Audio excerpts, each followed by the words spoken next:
Hi, my name is Hillary Thompson, and this is my final project for our Strategic Change Management class at Georgia's Southwestern State University with Dr. Jim Aller.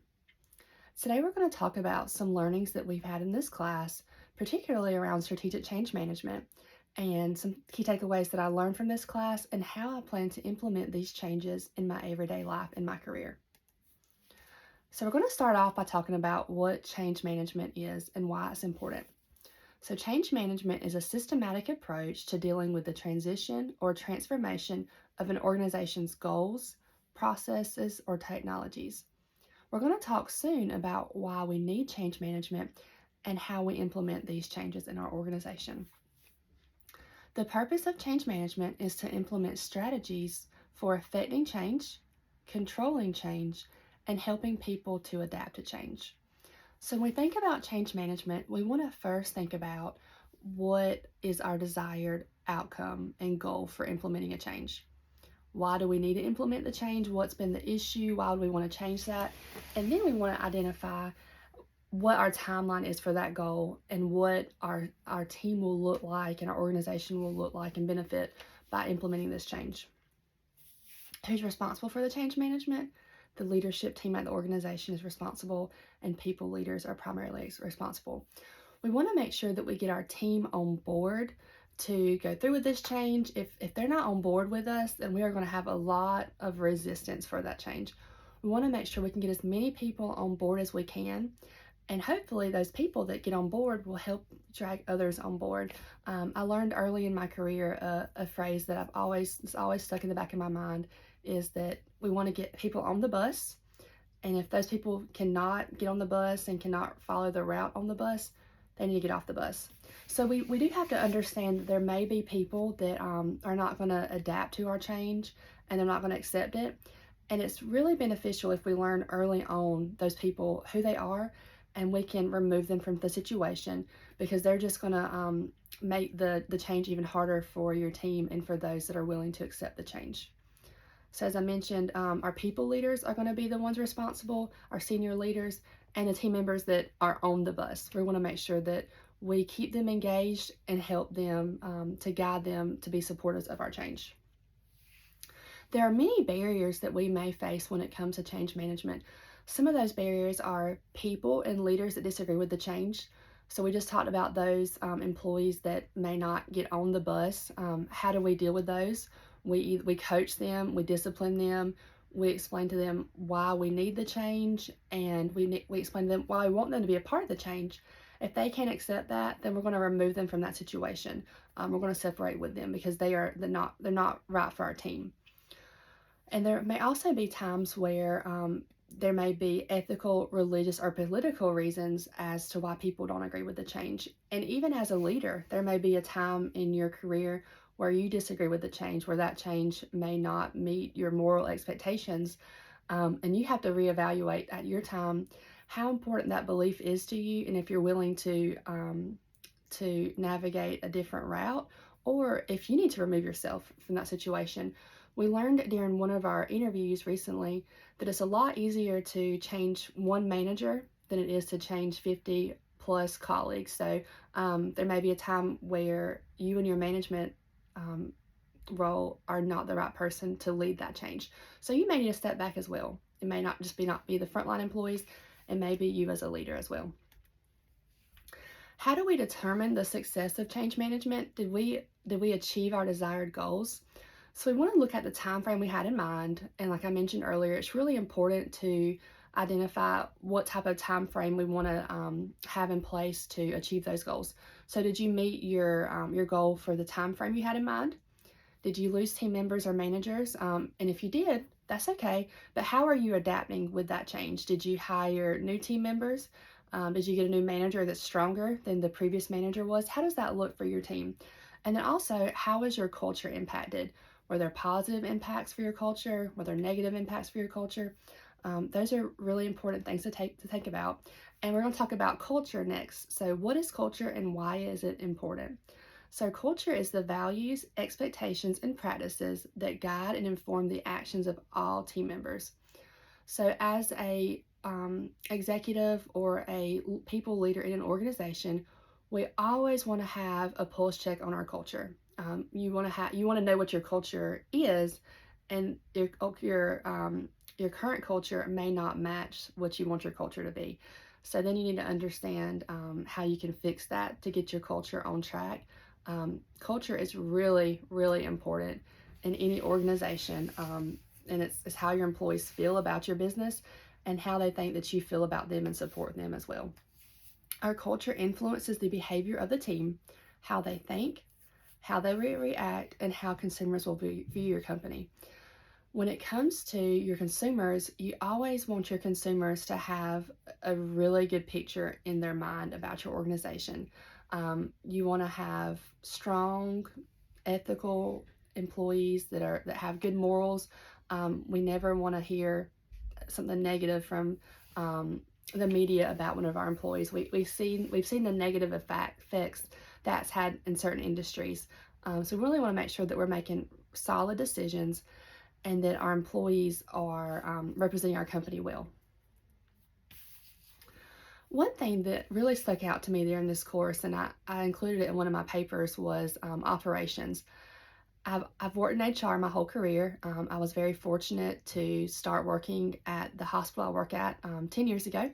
And I started as an administrative assistant, and I just graduated with my associate's degree. And I moved up and had several different positions in the HR department. And in 2018, I was very fortunate that my predecessor moved to a different role in the organization, and she moved to compliance. So that left an opportunity for me to continue growing in the department. And I became a director. And then in 2021, I became a vice president of HR. So I've been very, very fortunate to have the growth that I've had in human resources. But I often stay in that HR box. I like people. I like helping people, and I like setting goals for our people and helping my CEO with our strategic plan and mission. But I don't often think about the other parts of the business. So it was really eye-opening to me to think about operations and the need to understand operations. A few years ago, I had a chief operating officer when I was a director of HR that wanted to help me grow. And I was young at this time, and I had a new child. I think I was like 26 or 27. And he wanted me to oversee our food nutrition department. I worked as a waitress in high school, but I've never worked in a kitchen other than my kitchen at home cooking. So I became ServSafe certified and oversaw the food nutrition department for about a year until we had an acquisition. And my new regional HR vice president was like, my HR leader will not be overseeing the kitchen.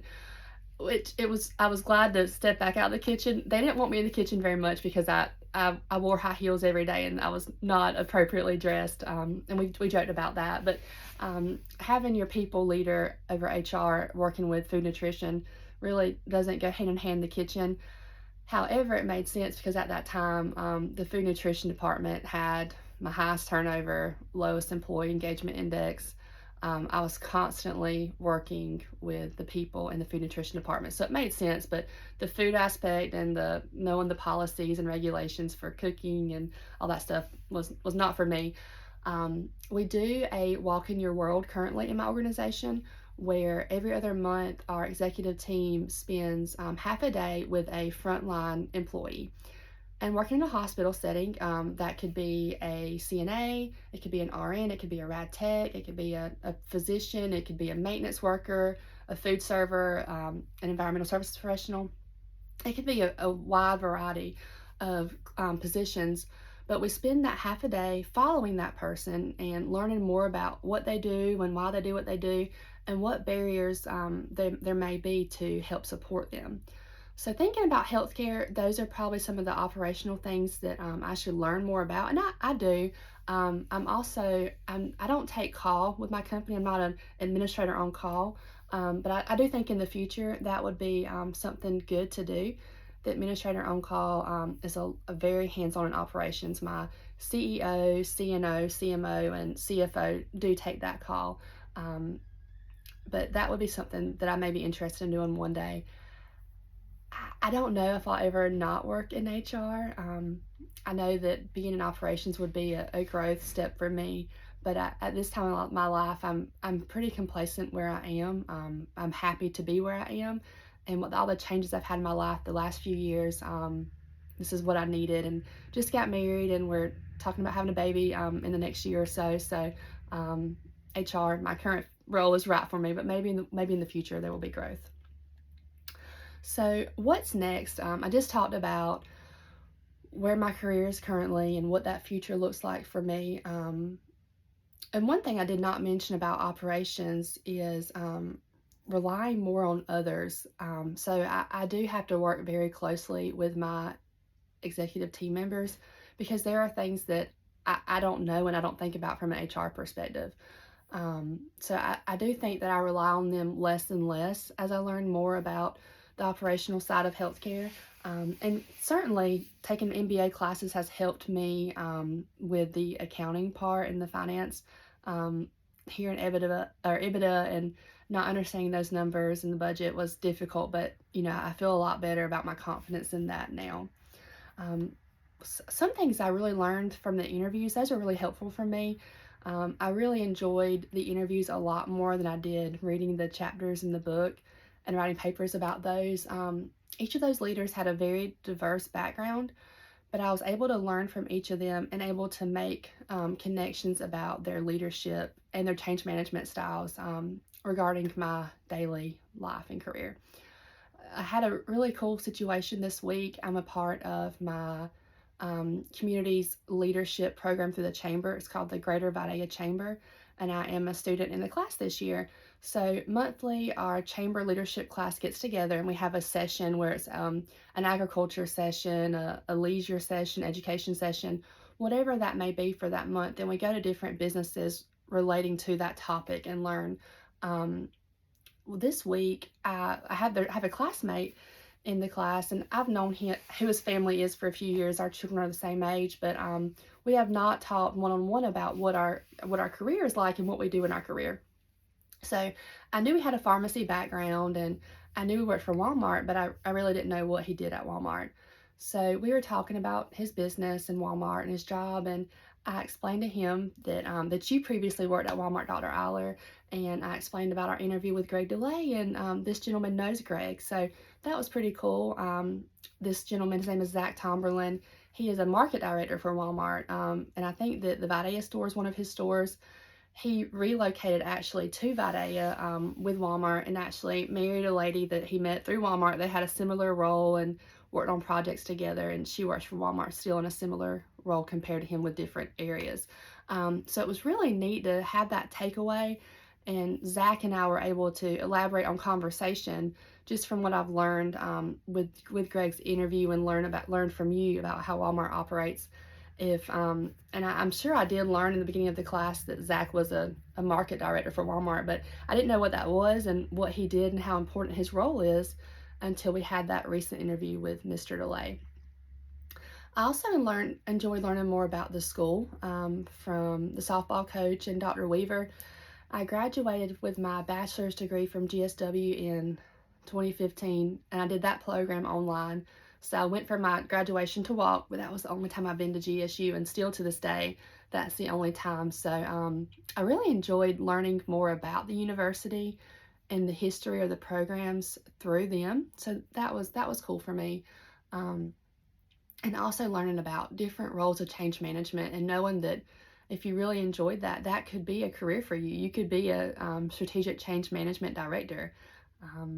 I don't think that's for me. I do like, I think probably my favorite thing that I've experienced in my career was, and I've talked to you about this before, was leading my company through an acquisition. I do think it would be cool, maybe one day, to be in an operations or HR role where you work through acquisitions and bringing people on board through through an acquisition and acclimating them to your team and culture. That would probably require a lot of travel, and I don't know if I'm up for that at this point in life, but maybe one day that could be something that I would be interested in.